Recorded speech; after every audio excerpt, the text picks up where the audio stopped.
nanti aku bersama Abu Bakar berangkat. Aku biar pura-pura tidur di atas tempat tidur ini. Aku akan berselimutkan mantelku yang berwarna hijau. Ketika nanti mereka lengah, kau gantikan aku di atas tempat tidur ini. Aku akan pergi bersama Abu Bakar. Rasul waktu itu menyampaikan kepada Ali. Ali nggak ada nawar-nawar tuh. Padahal Ali tahu betul kalau dialah yang gantikan Nabi tidur di situ, sementara yang mau dibunuh Rasul. Rasul berangkat, dia yang di situ, orang kafir masuk, buka, hujamkan pedang, aku yang selesai. Tapi kata Ali, siap ya Rasul.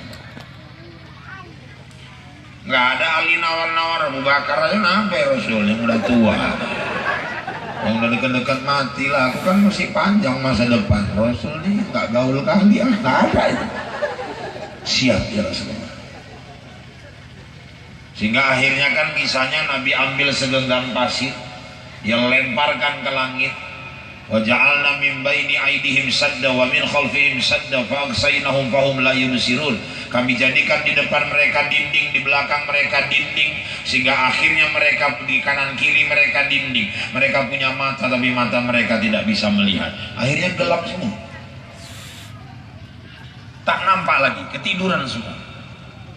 Sewaktu ceramah gini di Binjian yang tunjuk tangan, maaf Ustaz, ada apa? Itu kan surah Yasin tuh Ustaz. Iya. Dibacakan Rasul itu langsung gelap semua orang tuh Ustaz. Iya. Itu ayat boleh dibaca kalau razia polisi Ustaz. Maksud wah kayak mana? Biar nggak nampak gelap polisi itu kita lewat. Wah punya SIM apa enggak? Nggak ada Ustaz, nggak bisa ayat Quran dipakai ngelanggar peraturan. Enak-enak wak itu aja pula. Jadi nggak bisa itu Ustaz. Ya itu pun wak cobalah, mana tahu lewat.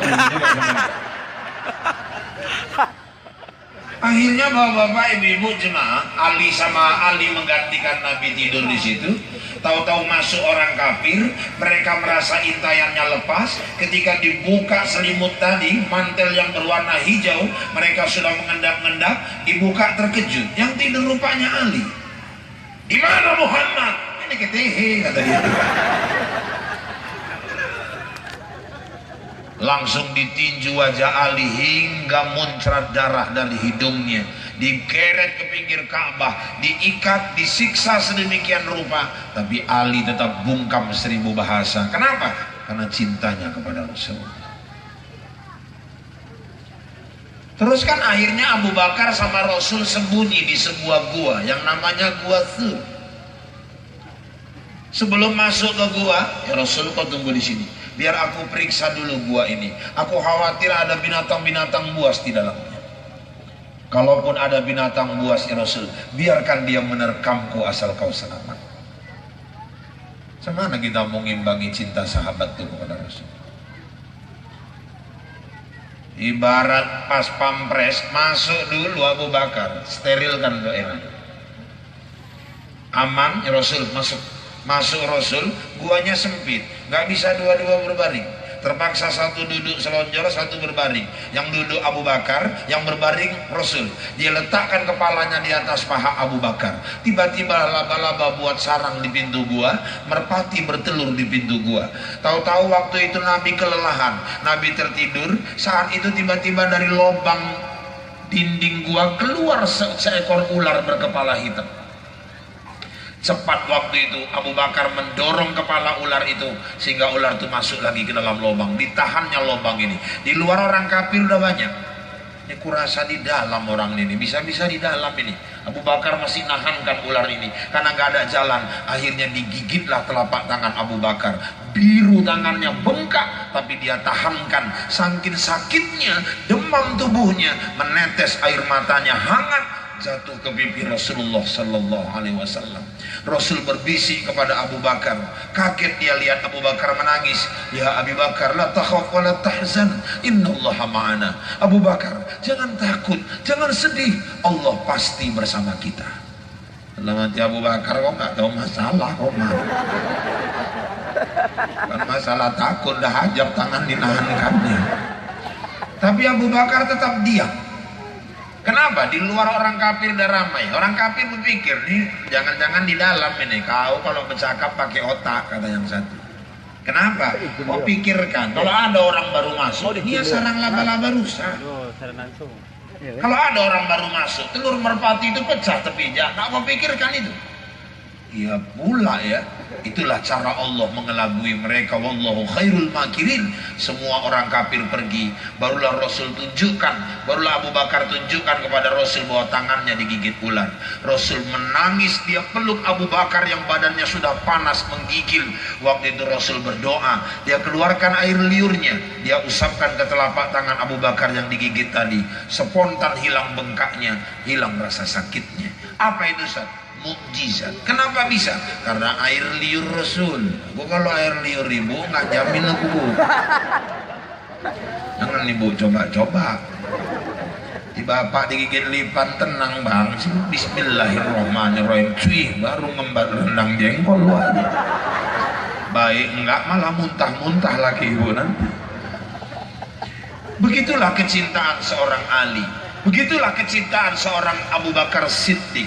Nah, Bapak Ibu jemaah yang dirahmati Allah, kalau baru sekedar ngadakan maulid, belum ada apa-apanya.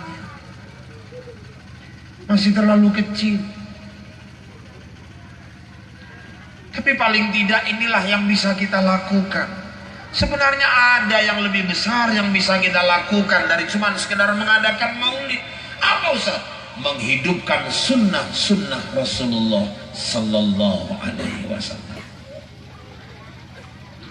Kita ini kadang-kadang kan cinta hanya di mulut. Semua kalau ditanya cinta Rasul, cinta. Tapi faktanya kadang-kadang, mohon maaf Bapak Ibu jemaah sekalian yang dirahmati Allah, kadang-kadang orang lebih sibuk besar-besarkan orang punya daripada punya sendiri. Tahun baru yang dibesar-besarkan tahun baru orang kafir. Awak bilang juga cinta sama Rasul. Kalau malam 1 Januari semua heboh, masing-masing. 31 Desember mak-mak mulailah bikin lontong, bikin lemang, keripik pisang, kue bawang, kue bangkit, telungkup, telentang. Padahal kalau tahun baru Islam 1 Muharram Hijriyah. Kenapa disebut Hijriyah? Penghitungannya sejak hijrah Nabi. 1 Januari tahun baru Kristen dihitung sejak pembaptisan Yesus Kristus. Yesus lahir 25 Desember, seminggu kemudian dibaptis di sebuah sungai di Yordan. Sejak itulah dihitung tahun Masehi. Maka tahunnya disebut Masehi diambil dari kata-kata Isa al-Masih. Tapi ketika 1 Januari kita yang paling heboh. Orang Kristen kebaktian di gereja malam 1 Januari, kita yang keliaran di jalan raya. Jam 4 sore anak lajang ngilatkan kereta bagi kit. Nah gadis luluran. Bis maghrib masing-masing lah beli trompet. Mulai dari anak, mama, andung, semua beli trompet. Satu malam niupi trompet. Kadang atas niup, bawah niup. Nunggu jam 12 malam ada yang ke taman-taman bunga. Pas jam 00 tukar-tukaran bunga, salah petik bunga teh ayam. Ada yang bakar kembang api 1 malaman sampai jutaan uang habis. Sementara di kampung-kampung masih banyak orang makan pun masih kesusahan. Banyak duit pergi ke pantai bakar kambing, yang uangnya sikit bakar ayam. Yang nggak punya uang bakar selop. Gara-gara ngerayakan tahun baru orang kafir, anak gadis pulang jam 2 malam. Apa pantas itu? Terakhir masuk angin, panggil tukang kusuk, waijah. Dikusuk 3 hari nggak baik-baik, baiknya 9 bulan 10 hari. Rupanya lain masuk angin kawan. Gara-gara membesarkan tahun baru orang. Ya habis itu Cina pula tahun baruan gongsi pacai. Kami di Binjai kalau gongsi pacai, kuil wihara orang Buddha tuh ramai luar biasa. Orang bagi sembako di situ, yang antri orang Islam. main baronsai satu malam. 3 tahun yang lalu lah gongsi pacai di Jakarta, hujan lebat, banjir. Saya telepon kawan di Jakarta, semana nih gongsi pacai di Jakarta? Sunyi saat banjir, nggak ada lagi gongsi pacai, berubah menjadi ngongsi yuk coy.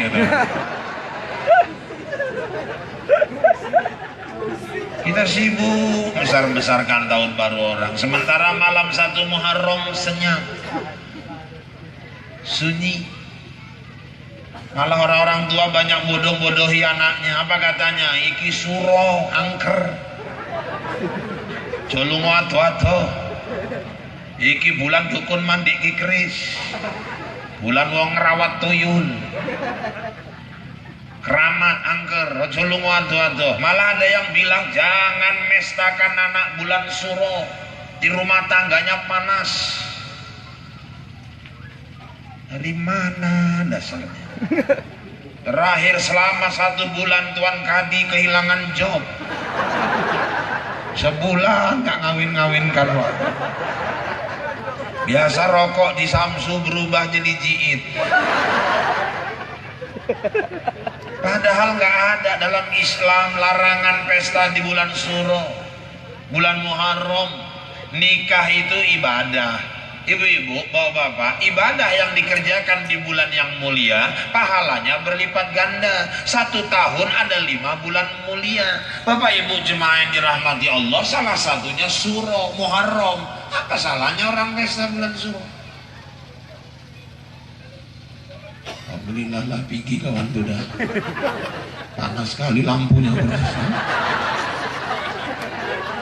Hawa keling kena lampu terus. Jadi bapak-bapak, ibu-ibu, jemaah sekalian yang dirahmati Allah, kita kadang-kadang sibuk besar-besarkan tahun baru orang, sementara Muharram, Suro, angker. Dari mana? Akhirnya tahun baru kita sendiri senyap, kita besar-besarkan budaya orang. Ulang tahun yang diikut gaya orang kafir. Nabi itu nyontohkan di hari kelahirannya, Nabi itu puasa. Ulang tahun syukuran berpuasa. Ini enggak, sekarang keyboard, joget bersama, kuis cucuk balon, dicucuk balon meletup, keluar kertas, hukuman kertasnya, praktekkan goyang ngebor. Itu yang bikin ulang tahun gitu orang tuanya yang pertama masuk neraka. Keluar lagi, cucuk balon, praktekkan goyang ngecor, hidupkan musik, goyang ngecor.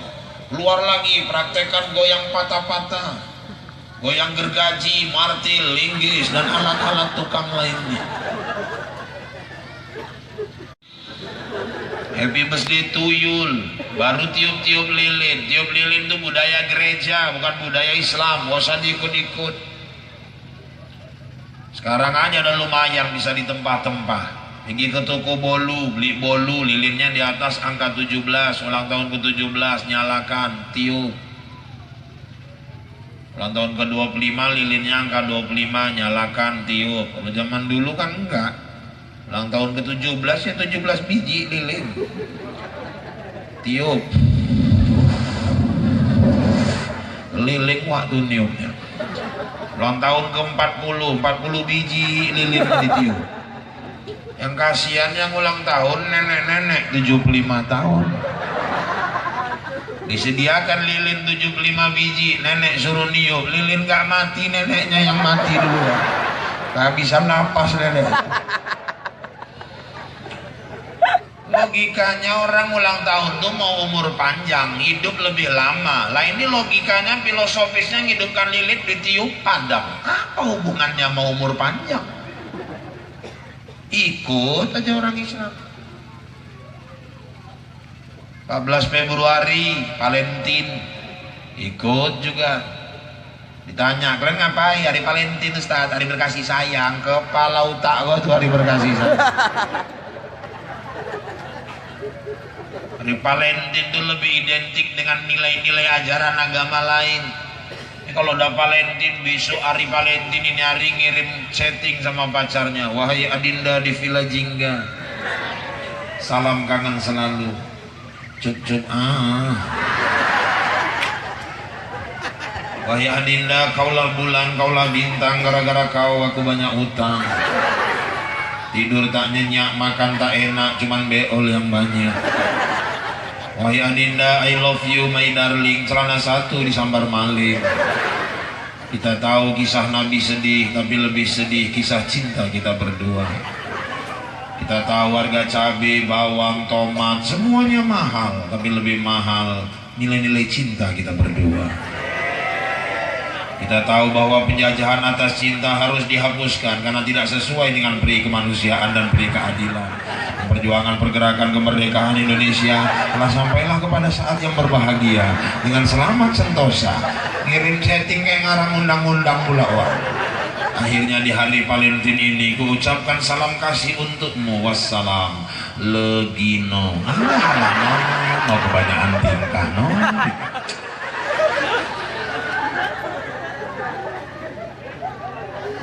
Waddu law takfuruna kama kafaru fatakununa sawaan. Orang-orang kafir akan buat kau menjadi kafir sehingga kau mirip tingkah lakumu seperti orang-orang kafir. Nyari orang Islam pesta lebih suka ngundang-undang keyboard-keyboard nggak beres daripada keyboard-keyboard Islami. Ngaku juga cinta Rasul.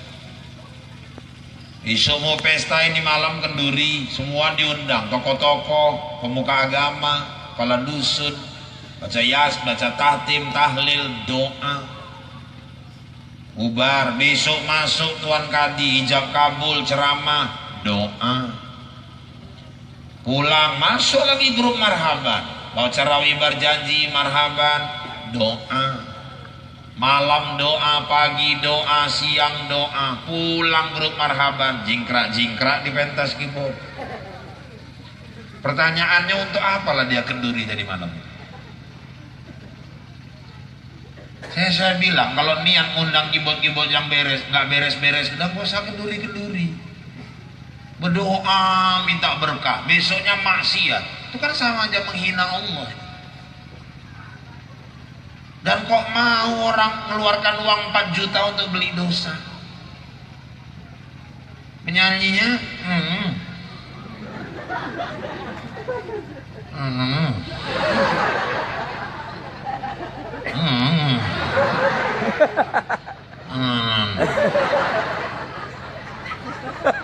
undangan 1.500 bawa istri, 1.500 orang undangan, 1.500 orang ngambil hidangan, 1.500 orang ngadep ke pentas, 1.500 orang berzinah mata, 1.500 orang bermaksiat matanya, 1.500 orang berdosa, yang mikul dosanya yang pesta yang punya rumah.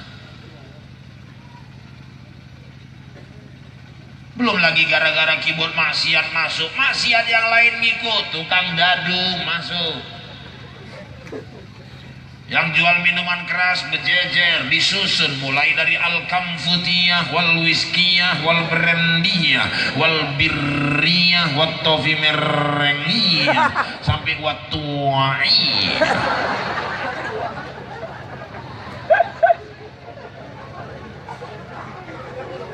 Tukang agen sabu masuk, agen ganja masuk, lajang gadis belusuk-belusuk. Main-main di belakang-belakang rumah orang, di bawah-bawah pohon pisang, main-main pisang.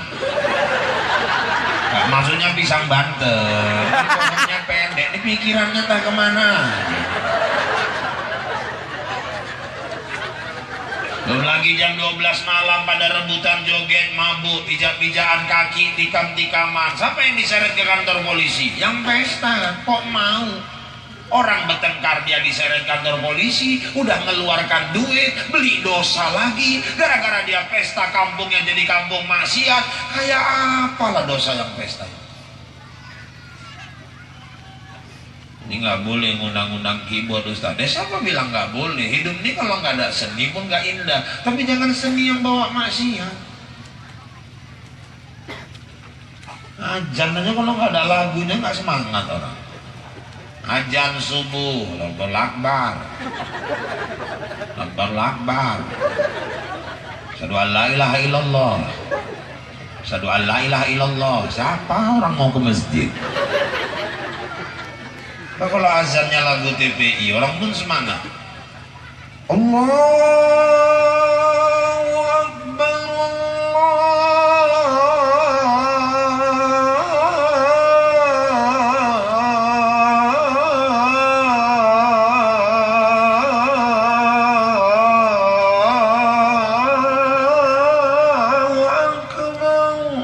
TPI. Indosiar boleh, aku tinggal permintaan aja. Indosiar. Allahu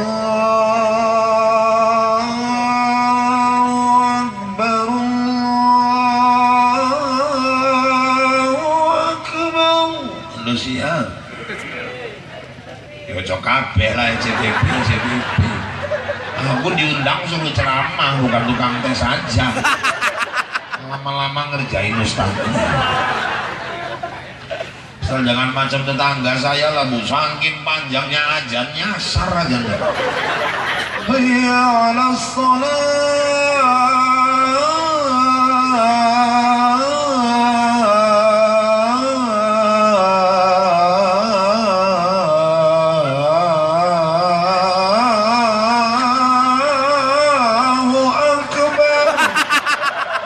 Sholat Allahu Akbar rujuk. Hidup nih kalau nggak ada sedih pun nggak indah. Ibu aja lah sholat imamnya nggak pakai lagu, mana semangat. Bismillahirrahmanirrahim. Alhamdulillahirrahmanirrahim. Rahmanirrahim. Malik yaumiddin. Ya kalau jangan nasta'in. Kalau sakit. Betul aja kan amtah lagi. Airil maghdubi alaihim waladdallin. Kenal aja nyaut amin lawa.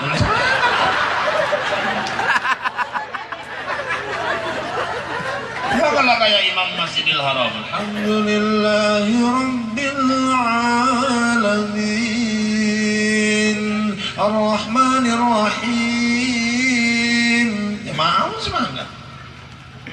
Tapi jangan seni yang bawa maksiat, keyboard, jingkrak-jingkrak dipentas, dibayar mahal, 3,5 juta, huruf marhaban, baca kecekek-cekek, urat segini keluar.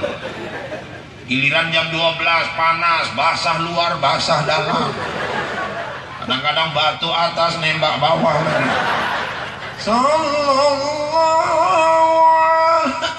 nembak. Mana ada yang tahu tuh 9 orang satu grup tuh lah yang nahankannya sambil gendang kembang kempes itu orang tuh semua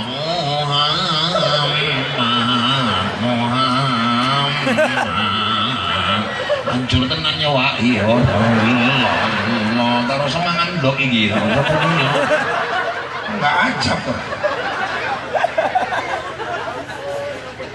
Udahlah doa marhaban panjangnya nggak ketulung.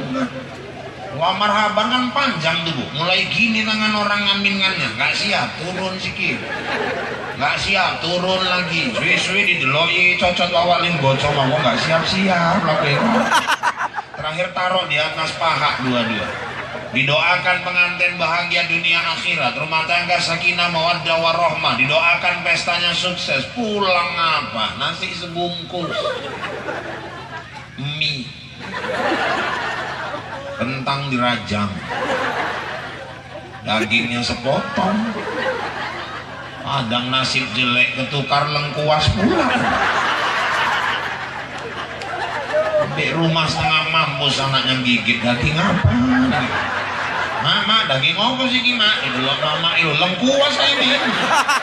Nggak mungkin minta tukar lagi.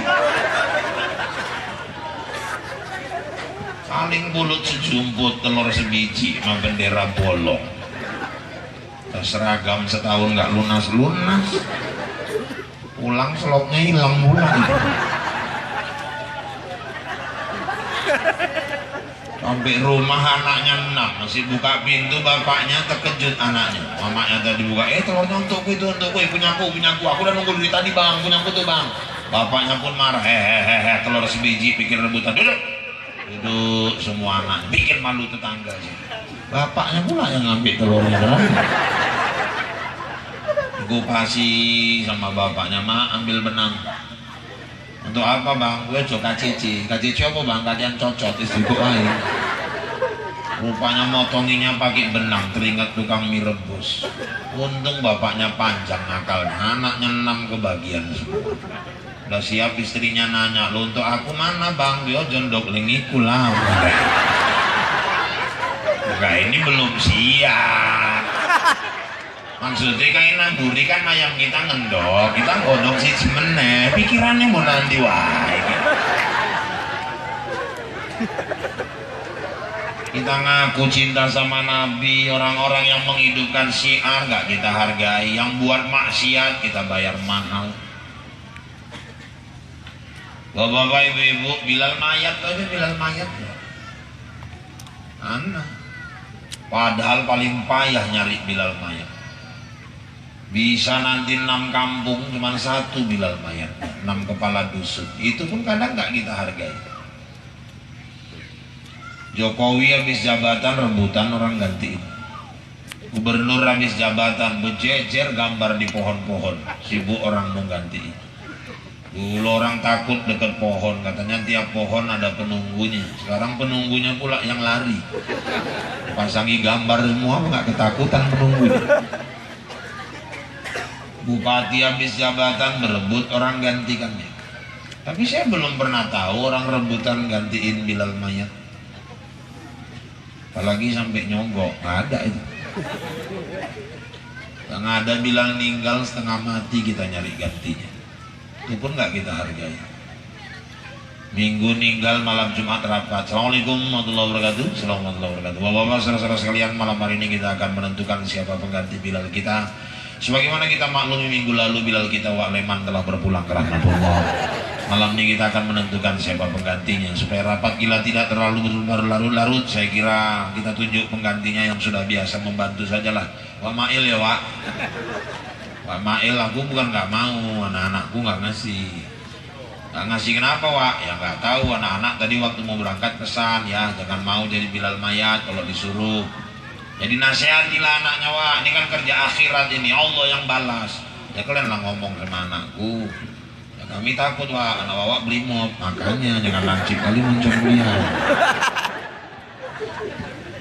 Kalau enggak Wak Jono aja ya Wak, aku asam urat kata Wak. Apa hubungannya Wak mandiin mayat asam urat? Gak bisa, kalau kena air mayat kumat.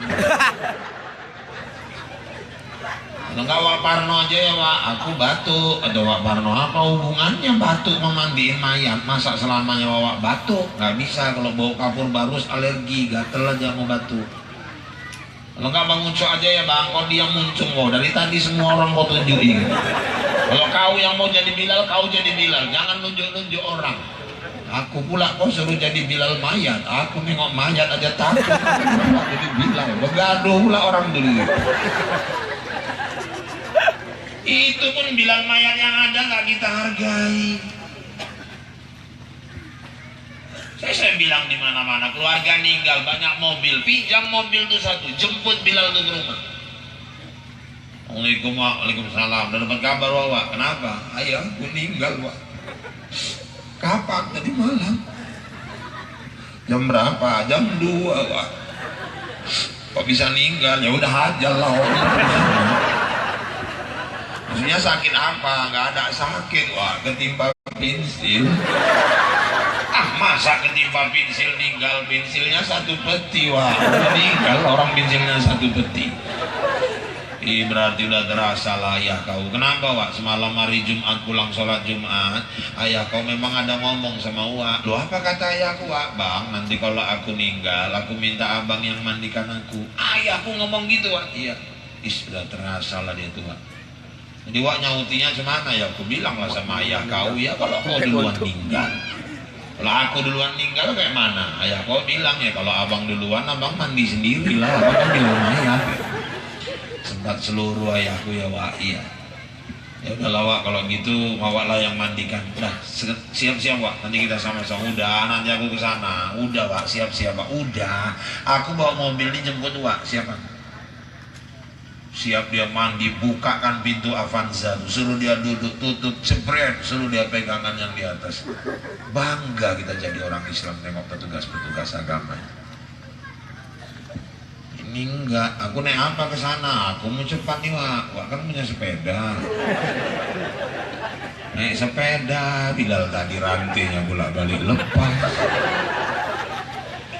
Kalau pejabat datang takjiah belum berhenti mobilnya dan sibuk orang duluan meninggalkan kursi duluannya lagi. setor wajah. Bilal mayat sampai nyagak sepeda, nggak ada yang nyambut, dia yang nyalami orang satu persatu. Padahal dialah pemeran utama. Belum kering keringatnya, motongi kain, motongi pandan, nyiapkan alat mandi. Udah nggak ada lagi yang ditunggu adik-adik biar ngerti ya, mandikan jenazah tuh nggak gampang. Saya dulu ikut penataran Bilal mayit di gedung Testak depan TVRI Medan. Guru bagian kesehatan jelaskan, rupanya mayat itu ibu-ibu, waktu siraman yang pertama kan air 9 itu mayat itu waktu tubuhnya naik dari lubang pori-pori mayat itu membawa sisa-sisa penyakit di tubuh mayat. Ibarat ibu nyiram es, ibu kalau nyiram es yang naik kan uapnya. Mayat itu kan dingin kalau udah meninggal. Kita siram, uap-uap tubuhnya itu naik dari lubang-lubang pori-porinya, membawa sisa-sisa penyakit di tubuh mayat. Itulah yang dihirup sama Bilal-Bilal mayat kita. Tapi karena Allah sayang, dijaga Allah Bilal-Bilal kita.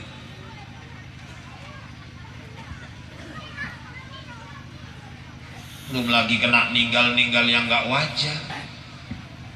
Ada yang hanyut 7 hari baru dapat, baunya nggak usah ditanya lagi tuh, pecah pula perutnya. Kecelakaan, muka hancur, otak keluar. Belum lagi yang meninggal gantung diri, lidahnya keluar. Belum ngistinjakannya lagi, nyeboinya. Mayat tuh diceboi deh. Mayat tuh habis air 9, dia didudukkan sedikit aja gitu. Dudukkannya nggak boleh tegak kayak duduk saya gini, nanti mayatnya bunyi. Hah, kaget kita semua. Sikit aja. Raba masuk telapak tangan tuh ke perut bagian bawah, diuruti sama Bilal mayit, perut bagian bawah tuh ditekan, keluarlah sisa-sisa kotoran keluarga kita yang meninggal tadi. Bilal mayat tadi nggak ada rasa jijik, dipegangnya kotoran orang tua kita. Belum lagi yang kena penyakit. Saya dulu tetangga belakang rumah saya kena gula basah, di betisnya nih keroak. Saya aja sampai sekarang nggak tahu bahasa Indonesianya keroak. Cari-cari di kamus, jadi keroak ini apa? Nah, itu juga. Sama anaknya potong kain sarung dibalut. Sebulan nggak diganti-ganti. Ninggal kawan saya yang mandi, siap mandiin, dia numpang ke rumah saya. Ustaz, numpang kamar mandi ya Ustaz. Silakan Pak. Rupa yang muntah-muntah Bilal dari kamar mandi. Keluar saya tanya, lo kurang sehat Pak? Sehat. Jadi kenapa kok muntah-muntah? Ini Ustaz, kasihan kali mayatnya. Tadi waktu saya buka pembalutnya, ini kan betisnya keroak. Waktu dibalut kain itu kan Pak, pelan-pelan kan saya buka kain pembalutnya. Saya buka pelan-pelan, pas lepas rontok ulat-ulatnya. Itu pun kok tega orang ngasih Bilal mayat 50.000. Apa punya otak itu? 50.000.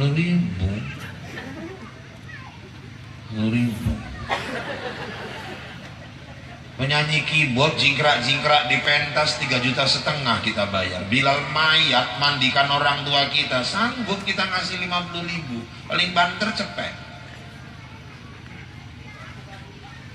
Kerjaannya bersinggungan dengan kotoran, dengan penyakit. Ya Allah.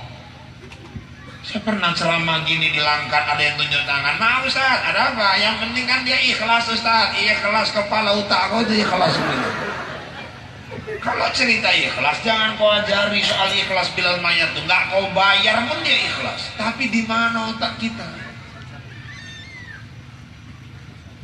Siapa lagi yang menghargai pejuang-pejuang agama nih kalau nggak kita? Kita kasih pun 300.000 Bilal mayat tuh, belum tentu pantas itu.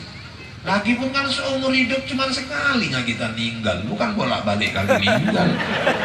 Kecuali sebulan 7 kali meninggal, itu umur apa? Kita bilang juga cinta sama Nabi. Aku cinta sama Nabi, guru-guru Quran tuh udah kita perhatikan. Orang les komputer, les bahasa Inggris, sempoa, 150.000, 200.000, dibayar sama orang tua.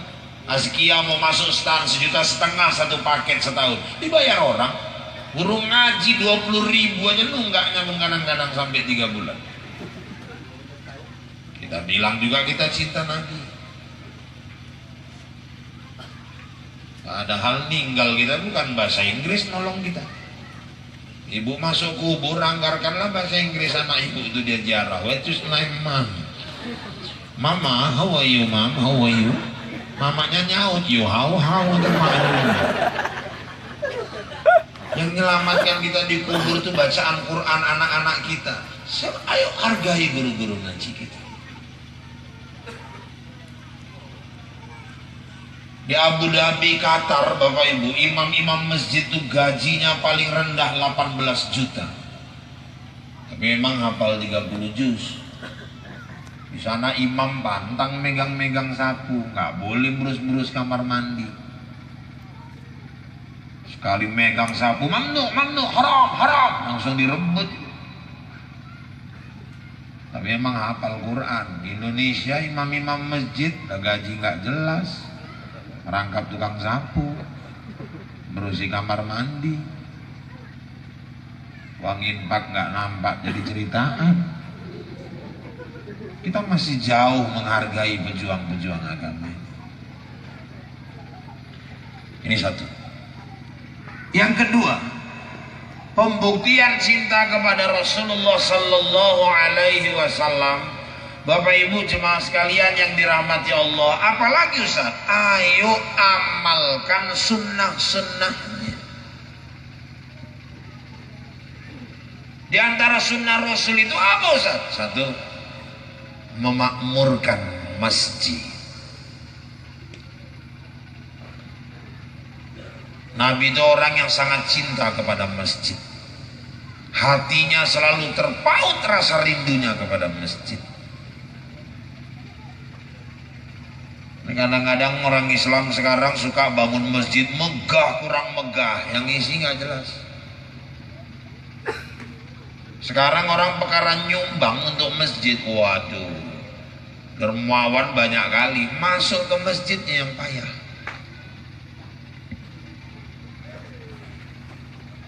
Sampai kejadian Bapak Ibu di Langkat ada satu masjid, imamnya selalu jadi pemain tunggal putra. Dia buka pintu, dia gelar ambal, dia mukul beduk, dia yang ajan, dia komat, dia imam, rangkap makmum. Satu hari dia pergi ke masjid subuh, gerimis. Nah, macam mana Bapak Ibu ajan, siap ajan, sholat sunat, ditunggu 15-20 menit gak ada yang datang. Gerimis, sebelah masjid kuburan. Masuk dia ke mihrab, daripada sunyi dikuatkannya bacaan. Alhamdulillahi Rabbil Alamin Ar-Rahmanir Rahim Maliki Yaumiddin. Di kampung tuh ada anak lajang namanya Herman. Herman masuk dari pintu samping sebelah kanan, dia pergi ke belakang imam, diikutinya wa imam tadi. Allahu Akbar. Wa imam nggak tahu Herman masuk. Imam baca terus, ghairil maghdubi alaihim waladdallin. Mampus lagi sampah. Mau nggak neng wong? Gila tenan sekali dia. Hujan pula nang jopo iki. Prain geter imam. Bismillahirrahmanirrahim. Alam nasrah laka sadrak wa wada'na anka wisrak. Pas ruku, Allahu Akbar. Allah, waktu ruku diintipnya dari celah-celah celananya. Nah, betul ada orang. Om Herman di sebelah kanan, di sini mimbar. Jadi jani sopo loh hancur kan ini dia. Cek Bali aja lagi ini. Pulang dia pas nengok ke belakang lo, kue nan, ya iya wan.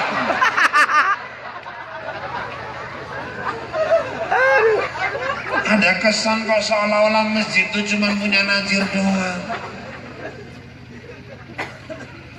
Orang Islam nih model macam-macam. Ada yang hidup nggak mau masuk ke masjid, ninggal sibuk minta sholat kan di masjid, nggak punya malu.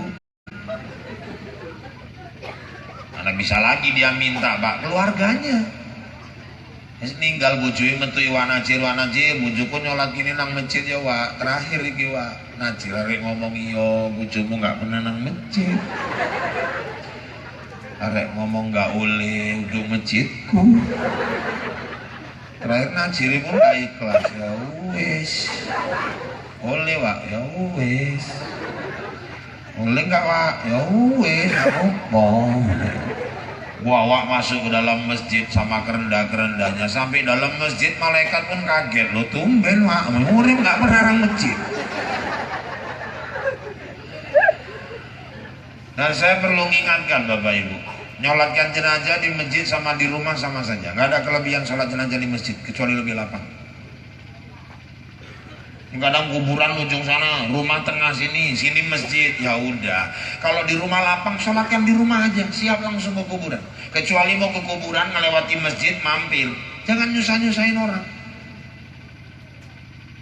Padahal rumah pun lebar, nang masjid, nyolat ke, wis bar balik meneh ngelewati omah, wis ninggal ndak ada raon-raon.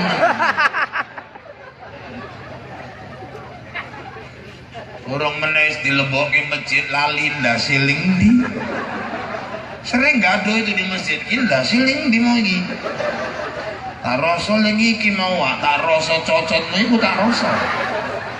Salah ki gelem tanggung jawab, menapa rupae Wak? Nek salah gelem tanggung jawab kowe. Maksude Wak, iki lanang ngadeki imam mesti cerdas. Kok tak rasa, aku nggak ngerti Wak. Gak ngerti kok aja milu-milu ki ngomong.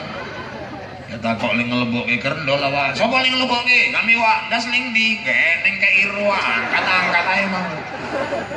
Gemblong. Wis payah-payah intip ae wis Wak ngomong. Intip piye lho timbang salah Wak. Ya pula omonge Bilal diintip. Lah mayati negor mata layem.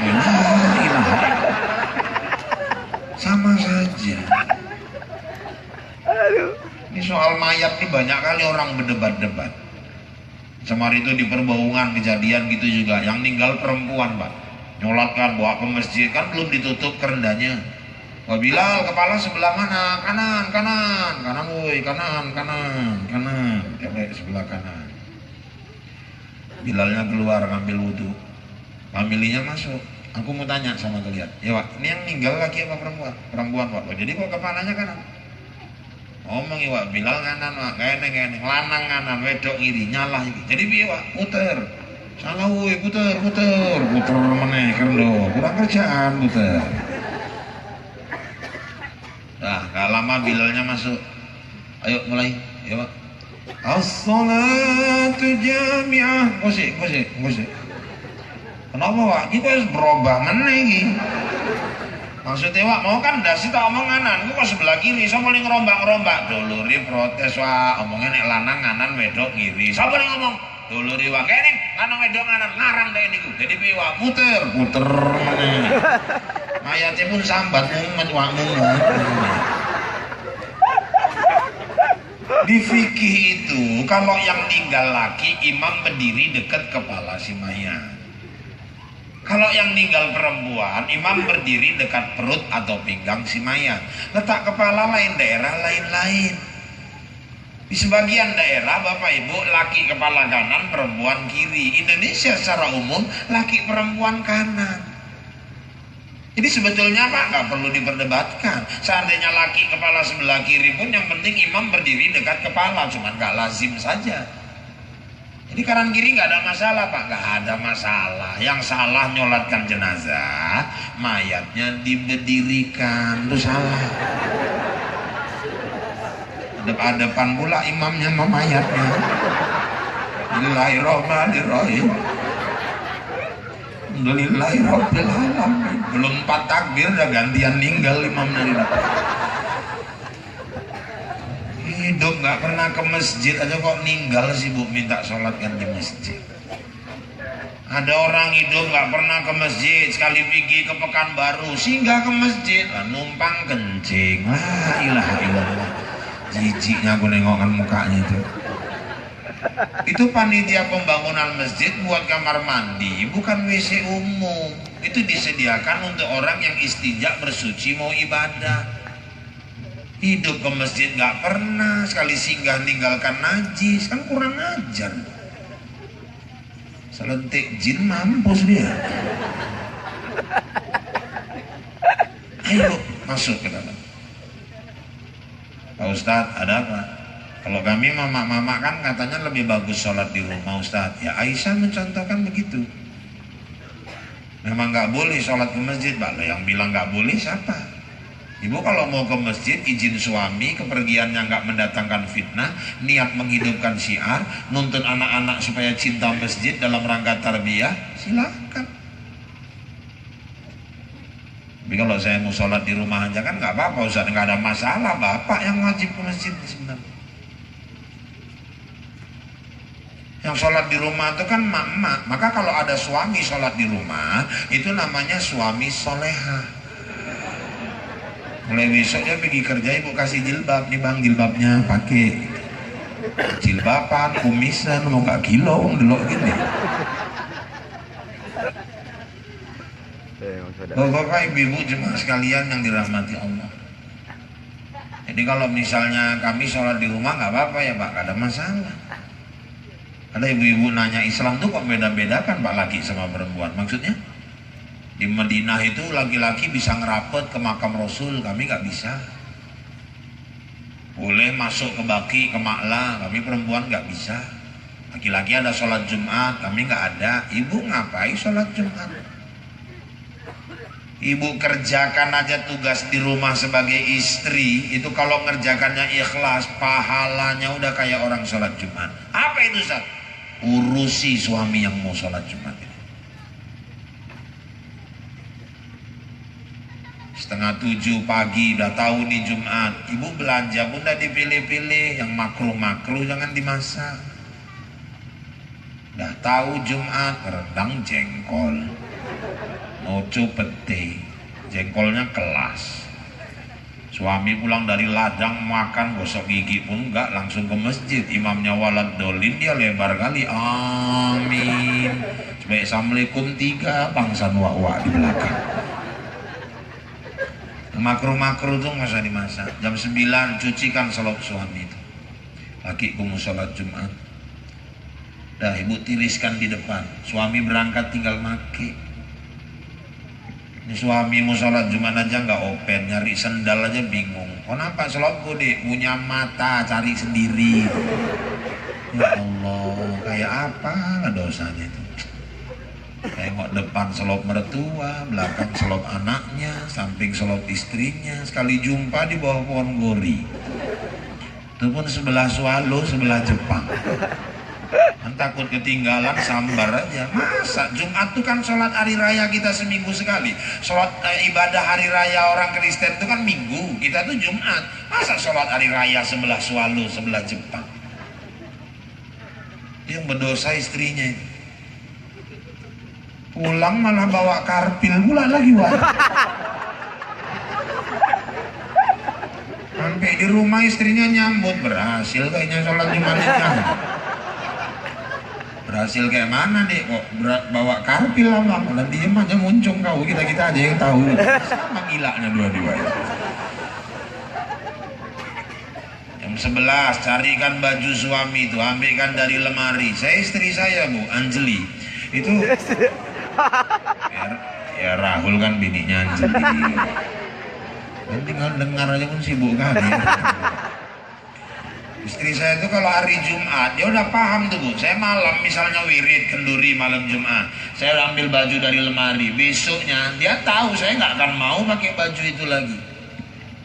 Kenapa? Sholat hari raya kok pakai baju bekas? Ya ngambil baru lah dari dalam lemari. Bukan baru artian baru, yang masih dalam lemari lah.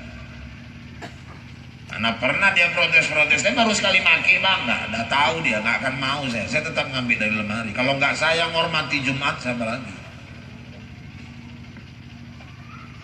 Ibu yang milihkan, sak pakaian dalamnya siapkan semua di atas tempat tidur. Cari yang polos, sholat Jumat itu sunnah warna 3 warna dicintai Nabi, putih, hijau, biru, taruhkan situ.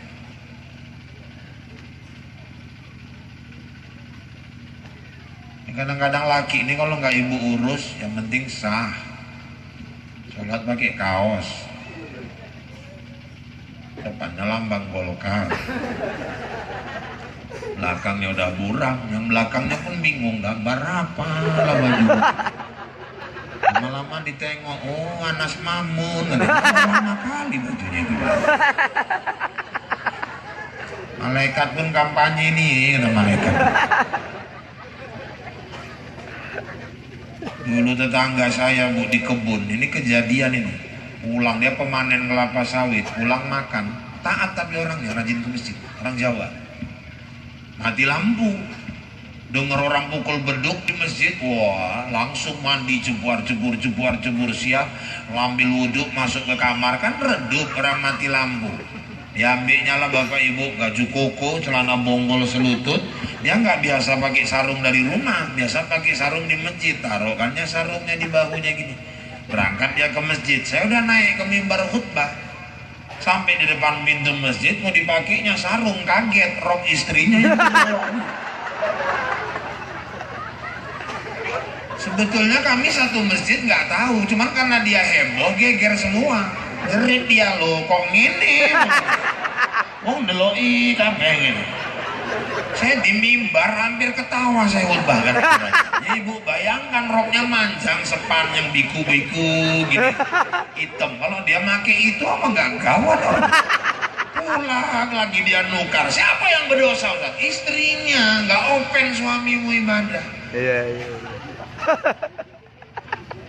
Jadi nggak sholat Jumat pun ngurusi orang sholat Jumat, pahalanya itu bu kayak pahala orang sholat Jumat. Ayo makmurkan masjid. Untuk apa Pak? Sholat berjamaah. Terus apa lagi Pak? Untuk nuntut ilmu. Masjid itu tempat nuntut ilmu. Maka sehebat apapun masjid, sebesar semegah apapun, kalau nggak ada majelis taklimnya, itu masjid belum makmur. Makanya konsep Masjid Jogokarian yang ada di Jogja itu kan masjid percontohan di Indonesia. Apa konsep mereka? Kalau dalam 1 bulan uang infak itu ujungnya debitnya akhirnya saldo akhirnya sampai berjuta-juta, berarti najir masjidnya gagal mengelola uang. Di Jogokarian itu tidak boleh tiap bulan ada saldo terlalu banyak. Kalau perlu saldonya 0, berarti uang masjid infak orang itu memang digunakan untuk kepentingan masjid. Ini kadang numpuk-numpuk berpuluh-puluh juta. Untuk apa? Niat orang yang berinfak itu kan untuk dialirkan pahalanya. Undang guru, hidupkan majelis taklim. Maka Jogokarian hari ini masjid di Jogja bukan lagi masyarakatnya yang memakmurkan masjid, sekarang masjidnya yang memakmurkan masyarakatnya. Udah bisa bikin klinik, ada dokternya, ada pusat perbelanjaannya, terus diputar uang. Masyarakatnya di situ yang susah tiap bulan dikasih beras, dibantu dengan uang belanja, anaknya sekolah dibiayai, tapi 3 hari aja nggak ke masjid, di stop bantuannya. Wow. Al-Azhar Kairo Mesir itu kan gitu, awalnya kan masjid itu. Keuangannya luar biasa, Bapak Ibu, terus diputar, jadi akhirnya ada bisnis pusat perbelanjaan, ada universitas terbesar Al-Azhar Kairo, tahun 90-an, omsetnya sampai triliunan waktu itu, sehingga waktu resesi dunia saat itu, Mesir negaranya hutang sama Masjid Al-Azhar Kairo.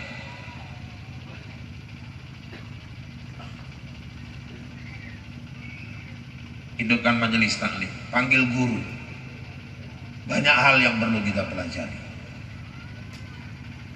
Kita kadang udah tua-tua wudhu aja banyak yang masih bermasalah.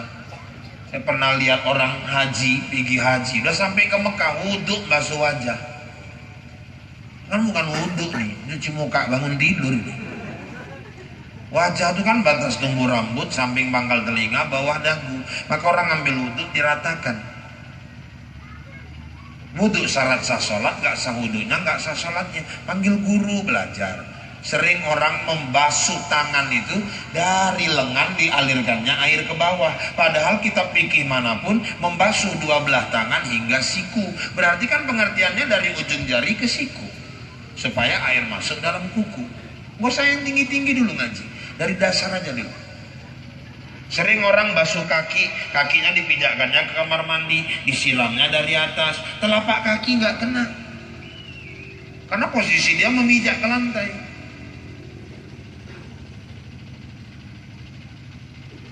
Kita kalau ibadah nggak ada ilmu, kecil jadi besar. Pernah ada kawan saya Bapak Ibu, udah sampai ke Mekah juga. Lupa dia, ketiduran sholat zuhur. 2 orang, kami bangun nih, sibuk. Ambil wudhu, sholat di musola hotel. Yang satu udah duluan, Allahu Akbar. Nggak berilmu, yang belakangan masuk berilmu. Dia tahu bahwa sholat berjamaah 27 kali lebih baik daripada sholat sendiri.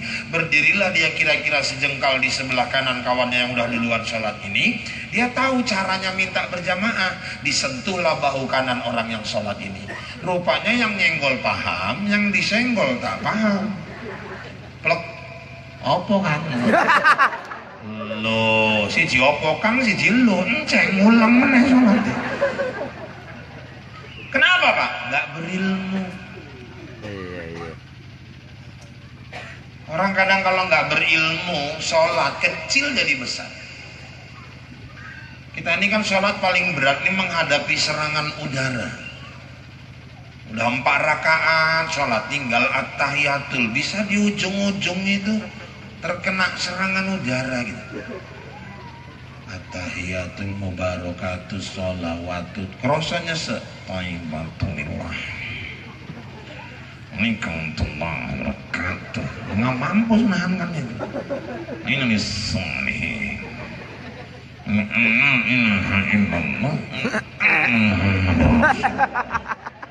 Bis itu agak lapang sedikit. Allahumma sholli ala sayyidina Muhammad wa ala ali sayyidina Muhammad kama sholli ala Ibrahim wa ala ali Ibrahim. Tahu-tahu tekoman yang mubarik ala Muhammad. Menokkan Ibrahim wa ala Ibrahim fil alamin tiok nembak. Ada pula yang ngomong, alah udah maklumnya malaikat tuh nih, maklum dari mana? Orang rukunnya belum siap. Makanya kalau orang punya ilmu, dia bisa atasi itu. At-tahiyatul mubarakatus sholawatu. Terasanya sah. Waibantumillah. Pertahankan sampai titik darah penghabisan. Waibantumillah wabarakatuh. Ini sani.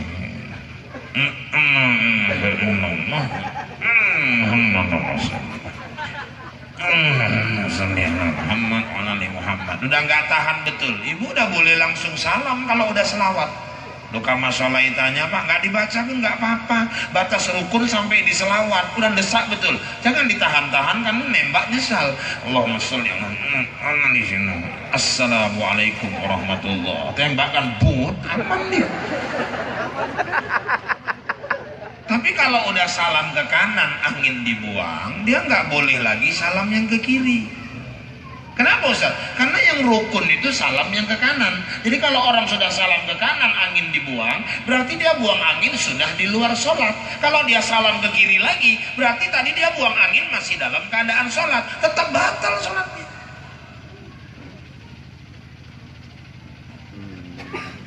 Nah itulah perlunya ngaji. Di mana Pak? Masjid. Anak-anak remaja, ayo saya bangga lihat kalian semua malam ini. Di saat di luar sana banyak anak-anak kita sibuk dengan urusan-urusan pergaulan bebas, ini pada duduk dengarkan ceramah. Ini aset-aset kita ke depan. Masuk ke masjid, hidupkan pengajian, belajar.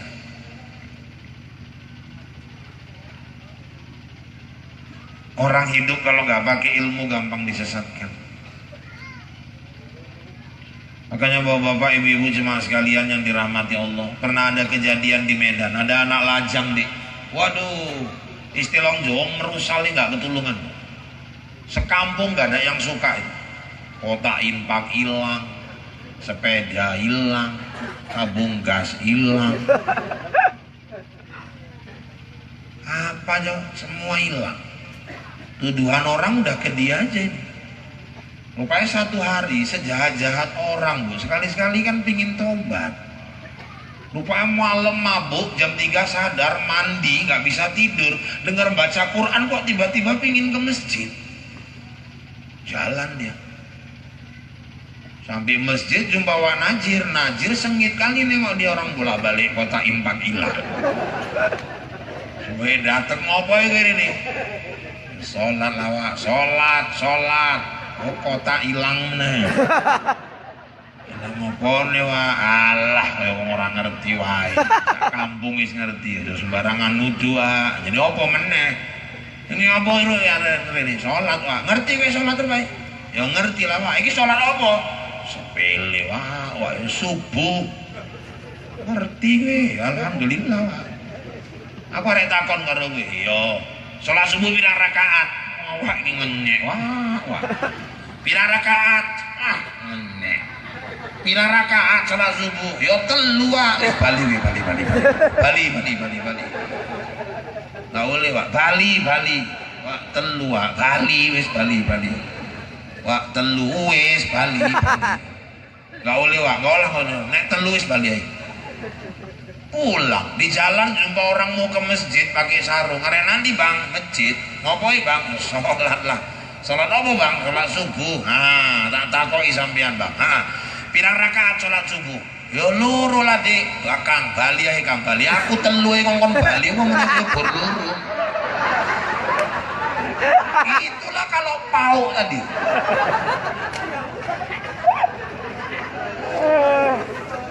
Makanya orang Islam itu disuruh ngaji. Ngaji itu bukan bahasa Arab, itu filosofis para wali-wali kita dulu. Ngaji songo gawe siji. Maksudnya apa? 9 untuk 1. Kita disuruh mengisi 9 lubang yang ada di tubuh untuk menuju ke satu lubang, itulah lubang kubur. Di tubuh kita ada 9 lubang Pak, ada, isi itu dengan ilmu agama. Yang mana aja Pak? Mata 2, kuping 2, 4, hidung 2, 6, mulut 1, 7, muri 1, 8,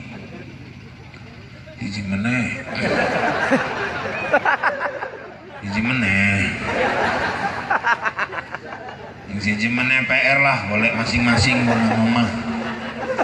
Itu isi dengan ilmu agama. Untuk apa Pak? Menuju ke satu lubang, itulah lubang kubur. Di mana medianya Pak? Masjid. Hidupkan majelis taklim. Adik-adik jangan lagi kasih kakek-kakek yang megang masjid itu ajar. Kalian yang muda-muda tunjukkan. Inilah pemuda Islam hari ini. Pemuda Islam hari ini itu bangga. Kenapa? Karena cinta masjid. Bukan karena mabuk, karena narkoba. Bodoh itu. Mabuk apa yang dibanggakan? Ngomong ngelantur, tingkah loyoran melaku kayak nggak normal. Saya pernah pulang ceramah nampak orang mabuk jalan, aku batin sampai rumah. Nggak orang ini maju selangkah mundur 3 langkah. Maju 2 langkah meneh mundur 4 langkah. Jam piro tekan omah. Terakhir natap tiang listrik turun nang paret juga. Apa mau dibanggakan? Gak ada istilah pemuda hebat tuh karena pakai narkoba. Mana ada? Sekarang masuk PNS tes urin, masuk polisi tes urin, masuk tentara tes urin, kerja bank tes urin. Saya kerja di perkebunan Bapak Ibu. Saya baru-baru ini direksi kami nerima karyawan. Itu karyawan untuk apa? Pemanen. Lah pemanen aja kok dites urinnya. Saya tegur direksi, Pak, kok gitu-gitu kali sih Pak? Kenapa Ustaz? Ini kok pakai tes urin orang cuma pemanen aja loh Pak. Satu orang berpenyakit narkoba kita terima, dia akan merusak karyawan kita yang lain. Saya haramkan perusahaan saya pemakai narkoba masuk ke dalam. Pemanen itu. Jadi kalau ada anak-anak dari sekarang udah pakai narkoba, maaf, Anda sudah membunuh masa depan Anda sendiri. Sekaya apapun orang tua kita, kalau udah kena narkoba siap-siap jatuh miskin. Rehabilitasi bukan murah. Pemuda yang hebat tuh yang ke masjid, yang ngerokok pun enggak, narkoba pun enggak kena, itu baru paten tiap hari ajan, ngapal Quran. Kelak nanti yang kayak gini nih yang langka bakal jadi rebutan. Apalagi ekstasi itu sekali telan dengar musik goyang aja kepalanya kanan kiri, pikir mamanya zikir. Padahal anak udah setengah mampus, urat mau putus semua. Itu yang kaya beli sebiji, goyangnya kanan kiri. Yang kasihan yang miskin beli separuh, goyangnya kiri.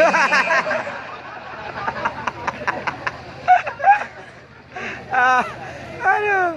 Yuk back to basic, balik ke markas, masuk ke masjid. Ini yang muda-muda yang suaranya mantep, wak duduk aja. Udah biar kami yang azan subuh mulai besok. Pegang mic, mantep suaranya. Ini kadang-kadang yang 3 kali sambung napas. Datu-atu, ya la sholat.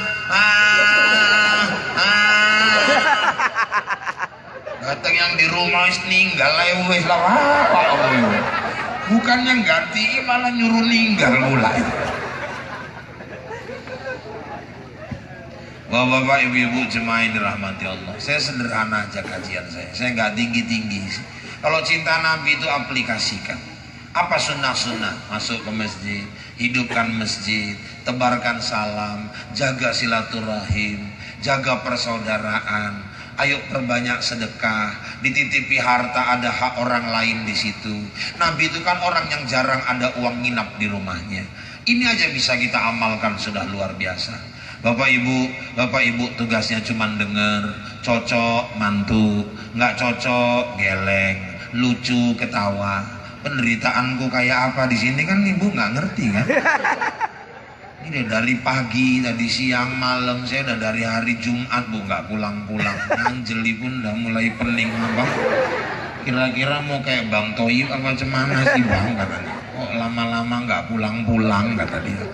Tenang Adinda, aku akan segera terbang dari Bombay ke Binjai. Jadi bapak ibu jemaah, ayo hidupkan sunnah-sunnah Rasul. Cinta kepada Nabi pembuktian. Nggak cukup sekedar maulid, tapi kita harus punya aksi-aksi nyata yang menunjukkan kita betul-betul cinta kepada agama yang dibawa oleh Rasulullah ini. Malam hari ini jam di studio telah menunjukkan pukul 22 lewat 35 menit waktu Indonesia bagian wujud. Kalau dirasakan kata-kata saya kasar, saya memang makhluk kasar, bukan makhluk halus. Dan seandainya ada kata-kata yang kurang berkenan, saya manusia biasa, bukan makhluk luar angkasa. Kalau dirasakan kata-kata saya menyinggung perasaan, itu pertanda bapak ibu masih punya perasaan. Kalaupun masih kurang, kapanpun diundang, nanti kita akan datang lagi. Yang penting cocok. Jadi bapak ibu, ya maksudnya cocok waktunya. Ini kalian pikir apa? Intan surullah yang surkum. Kalau kau tolong agama Allah, Allah tolong kau. Iya. Kalau udah cerita cocok kok pikirannya amplop. Oh, bapak ibu-ibu jemaah, dulu pernah kejadian ada seorang ustadz mau khutbah Idul Fitri. Oh, seminggu sebelum Idul Fitri didatangi sama panitia. Ustadz, ada apa? Ini bukan mengajar limau berduri, mengajar itik berenang. Ini sekedar memberi informasi Ustadz. Apa? Di kampung kami itu selama ini khatib-khatib yang sukses itu yang bisa membuat jamaah menangis ketika mendengarkan khutbah itu. Karena ini hari raya Pak Ustaz, Idul Fitri, orang ingat orang tua semua. Siap. Ustadz tuh pun satu malam nyusun konsep, diaturnya bahasa. Bapak ibu jemaah yang dirahmati Allah, hari ini Idul Fitri, bumi bertasbih, gunung-gunung bertahmid, semuanya bertakbir. Di saat takbir berkumandang, kita terbayang terkenang orang-orang tua kita yang ada di dalam kubur. Kita bayangkan wajahnya, kasih sayangnya, senyumnya. Ketika di Idul Fitri dia kenakan kita baju baru dengan penuh ketulusan dan keikhlasan. Hari ini mereka sedang berada dalam kubur. Waduh, pandai dia membawakannya. Menangis jemaah semua.